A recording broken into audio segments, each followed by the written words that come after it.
प्रभु श्री राम ने लक्ष्मण से कहा, हम तीनों 14 वर्ष तक साथ रहे, फिर तुमने सीता का मुख कैसे नहीं देखा। हनुमान जी की राम भक्ति की गाथा संसार भर में गाई जाती है। लक्ष्मण जी की भक्ति भी अद्भुत थी। लक्ष्मण जी की गाथा के बिना श्री राम कथा पूर्ण नहीं है। अगस्त्य मुनि अयोध्या आए और लंका युद्ध का प्रसंग छिड़ गया। भगवान श्री राम ने बताया कि उन्होंने कैसे रावण और कुंभकर्ण जैसे प्रचंड वीरों का वध किया और लक्ष्मण ने भी इंद्रजीत और अतिकाय जैसे शक्तिशाली असुरों को मारा। अगस्त्य मुनि बोले, श्री राम, बेशक रावण और कुंभकर्ण भी प्रचंड वीर थे, लेकिन सबसे बड़ा वीर तो मेघनाथ ही था।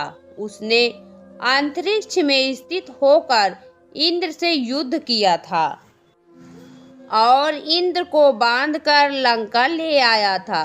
ब्रह्मा ने इंद्र से दान के रूप में इंद्र को मांगा, तब इंद्र मुक्त हुए थे। लक्ष्मण ने उसका वध किया, इसलिए वे सबसे बड़े योद्धा हुए। श्री राम को आश्चर्य हुआ, लेकिन भाई की वीरता की प्रशंसा से वे भी बहुत खुश थे। फिर भी उनके मन में जिज्ञासा पैदा हुई कि आखिर अगस्त्य मुनि ऐसा क्यों कह रहे हैं कि इंद्रजीत का वध रावण से भी ज्यादा मुश्किल था।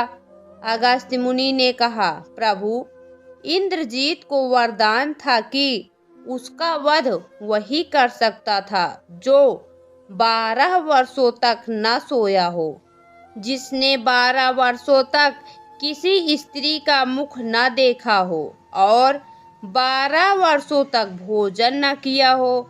श्री राम बोले, परंतु मैं वनवास काल में 12 वर्षों तक नियमित रूप से लक्ष्मण के हिस्से का फल फूल देता रहा।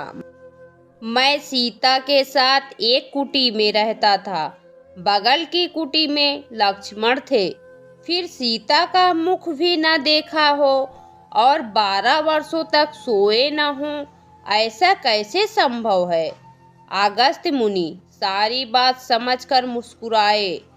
प्रभु से कुछ छुपा है भला। दरअसल सभी लोग सिर्फ श्री राम का गुणगान करते थे, लेकिन प्रभु चाहते थे कि लक्ष्मण के तप और वीरता की चर्चा भी अयोध्या के घर घर में हो। अगस्त्य मुनि ने कहा, क्यों ना लक्ष्मण जी से पूछा जाए। लक्ष्मण जी आए। प्रभु ने कहा कि आपसे जो पूछा जाए उसे सच सच कहिएगा। प्रभु ने पूछा, हम तीनों 14 वर्षों तक साथ रहे, फिर तुमने सीता का मुख कैसे नहीं देखा। फल दिए गए, फिर भी अनाहारी कैसे रहे और 14 साल तक सोए नहीं, यह कैसे हुआ।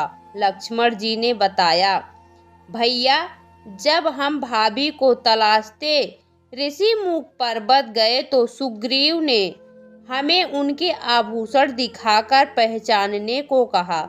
आपको स्मरण होगा कि मैं तो सिवाय उनके पैरों के नूपुर के कोई आभूषण नहीं पहचान पाया था, क्योंकि मैंने कभी भी उनके चरणों के ऊपर देखा ही नहीं। 14 वर्ष नहीं सोने के बारे में सुनिए। आप और माता एक कुटिया में सोते थे।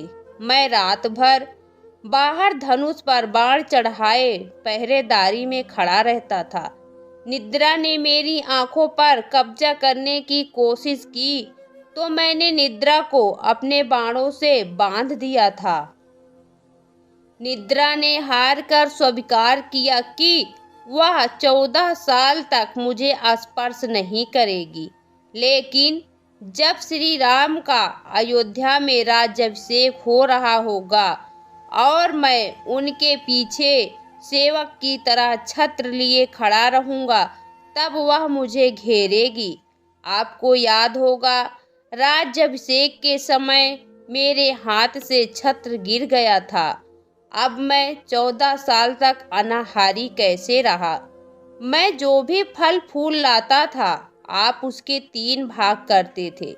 एक भाग देकर आप मुझसे कहते थे कि लक्ष्मण, फल रख लो। आपने कभी फल खाने को नहीं कहा।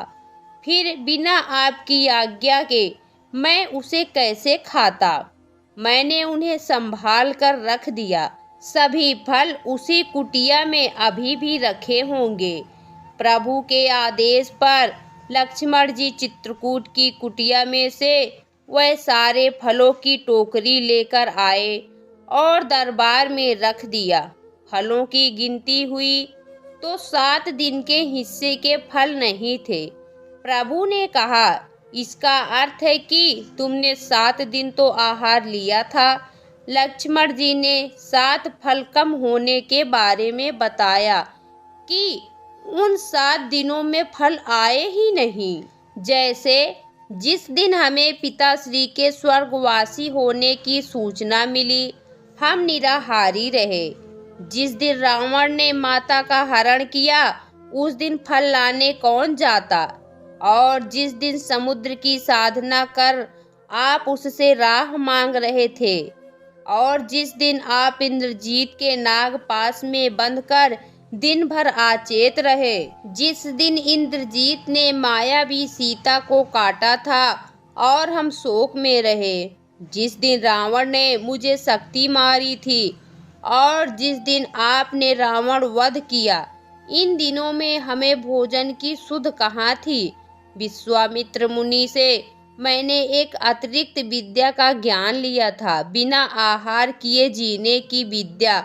उसके प्रयोग से मैं 14 साल तक अपनी भूख को नियंत्रित कर सका, जिससे इंद्रजीत मारा गया। भगवान श्री राम ने लक्ष्मण की तपस्या के बारे में सुनकर उन्हें हृदय से लगा लिया। तो दोस्तों, आपको यह पौराणिक कथा कैसी लगी? कमेंट बॉक्स में ज़रूर बताएं। वीडियो को लाइक करें, शेयर करें। कृपया चैनल को सब्सक्राइब करना ना भूलें। वीडियो देखने के लिए आपका बहुत बहुत धन्यवाद।